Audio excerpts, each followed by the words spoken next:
চলুন আজকে দেখে নেই ছাদ বাগান থেকে কি কি সবজি তুলবো। বিভিন্ন ধরনের সবজি অল্প অল্প কয়েকটা করে তুলে নিয়েছি।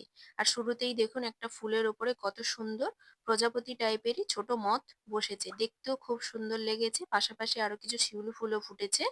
আর এই যে প্রথমেই তুলে নেব কয়েকটা পেঁয়াজের পাতা। এই পেঁয়াজের গাছগুলো লাগিয়েছিলাম, সেখান থেকে কিন্তু কোনো কলই হয়নি এখনো।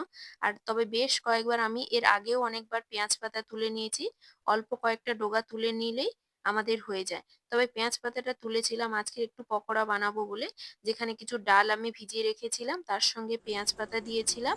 আর এই যে বাঁধাকপির গাছগুলো দেখছেন, পুরো বাঁধাকপিটা আমি তুলবো না, কিছু ছোট ছোট পাতা তুলে নিয়েছি। সঙ্গে কাঁচা লঙ্কা, ক্যাপসিকাম আর একটু পেঁয়াজ কুচি দিয়েছিলাম। খেতে খুব দুর্দান্ত হয়েছিল। একটা কুমড়ো ফুল সেটাও তুলে নিলাম।